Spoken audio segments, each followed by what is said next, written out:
अस्सलाम वालेकुम दोस्तों। जैसे कि आप लोग जानते हैं स्टीफन हॉकिंस दुनिया के जाने-माने एक फ़िज़िसिस्ट हैं और कॉस्मोलॉजिस्ट भी हैं दोस्तों। मैं आपको ये बता दूँ कि कॉस्मोलॉजिस्ट होता क्या है? कॉस्मोलॉजिस्ट यानी कि आपको एक जो स्टडी करता है यूनिवर्स के बारे में और उसके डेवलपमेंट के बारे में, उसको कॉस्मोलॉजिस्ट बताया जाता है दोस्तों।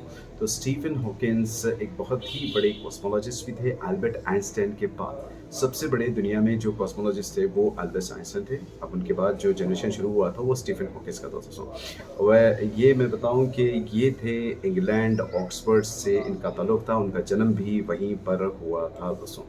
अब मामला ये था कि इनका जन्म हुआ था 1942 में और इसके बाद ये एक सक्सेसफुल कॉस्मोलॉजिस्ट भी रहे, मगर 21 साल में इनको मतलब जैसे कि प्रॉब्लम्स ने घेर लिया था। इनको 21 साल की उम्र में ही लोह गहरिक्स नाम की एक प्रॉब्लम हो गई थी दोस्तों।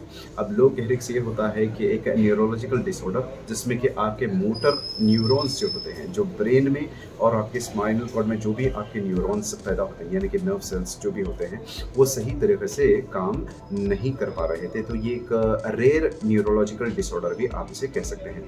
1985 में इन्होंने एक सर्जिकल ऑपरेशन को भी अंडरगॉन किया था दोस्तों। क्योंकि इनका वॉइस बॉक्स में कुछ प्रॉब्लम हो रही थी, ये सही तरीके से बात नहीं कर पा रहे थे। तो इनके वॉइस बॉक्स के प्रॉब्लम की वजह से ये एक प्रोसीजर को फॉलो कर रहे थे, जिससे सर्जिकल प्रोसीजर था, जिसे ट्रेकियोटॉमी भी आप कह सकते हैं। ट्रेकियोटॉमी के बाद ये ट्रेकियोटॉमी में ऐसा होता है कि आपको यहाँ से नेक से इंसिशन किया जाता है, यानी कि ब्रीथिंग ट्यूब्स वगैरह आपके ट्रेकिया में डाला जाता है ताकि आप बात कर सकें।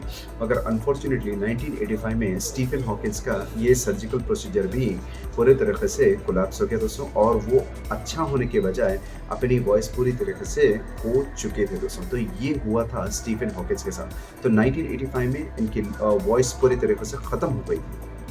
मुंबई के लिए आए थे दोस्तों स्टीफन हॉकिंस। तब उनकी वॉइस पूरी पूरी तरह से ख़राब हो चुकी थी, ये पूरी तरह से व्हील चेयर पर थे। 16 डे का टूर था मुंबई में। वहाँ पर इनके असिस्टेंट्स ने कई इंडिविजुअल्स को सर्च किया ताकि वो स्टीफन हॉकिंस की मदद कर सकें। वो चाहते थे कि स्टीफन हॉकिंस अपने व्हील चेयर के थ्रू या कोई ऐसा सॉफ्टवेयर प्रोग्राम हो जिससे के थ्रू वो कम्युनिकेट कर सके। वहाँ पर इनकी मुलाकात हुई थी दो इंडियन साइंटिस्ट से, जिसे अरुण मेहता और विक्रम सृष्णा बताया गया दोस्तों। ये स्टीफन हॉकिंस से मुलाकात किए, बहुत मज़ा आया ये लोगों को, क्योंकि स्टीफन हॉकिंस बहुत ही हम्बल पर्सन थे, ऐसा उनका बताना था कि वो जोक्स भी क्रैक करते थे, डाउन टू अर्थ पर्सनैलिटी थे, ऐसा बताया गया था इंजीनियर्स का। तो काम करने में इनको बड़ा मज़ा भी आया, और इन्होंने ऐसा किया कि इन्होंने एक ऐसा सॉफ्टवेयर प्रोग्राम को तैयार किया दोस्तों, जो स्टीफन हॉकिंस को मदद करा था, ताकि वो कम्युनिकेट कर रहे थे अपने व्हील चेयर से दोस्तों। अब ये जो भी इन्होंने सॉफ्टवेयर तैयार किया था, इसका नाम उन्होंने दिया था एलोक्यूटर दोस्तों। जी हाँ, एलोक्यूटर इसका नाम था। ये एक ऐसा प्रेडिक्शन मॉडल था जिसमें कि स्टीफन हॉकिंस सिर्फ सोचते थे और वो आगे की चीज़ें टाइप हो जाती थी। तो ये एक ऐसा सॉफ्टवेयर है जो राइटिंग और स्पीकिंग जिसको डिसेबिलिटी होती है, उसके लिए बहुत ही बेहतर सॉफ्टवेयर। तो स्टीफन हॉकिंस के लिए ये सॉफ्टवेयर बहुत अच्छी तरीके से काम किया था, और ये एक सक्सेसफुल प्रेडिक्शन मॉडल बनाया था, जो आपके पास्ट इनपुट्स को लेकर आप फ्यूचर में क्या सोच सकते हैं, वो तमाम चीज़ों को टाइप कर कर कम्युनिकेट कर सकता। तो स्टीफन हॉकिंस इस सॉफ्टवेयर के थ्रू दुनिया से कम्युनिकेट कर पा रहे थे। तो ये दो इंजीनियर्स, मिस्टर अरुण मेहता और मिस्टर विक्रम सृष्णा, ये दोनों ने इस सक्सेसफुल मॉडल को तैयार किया।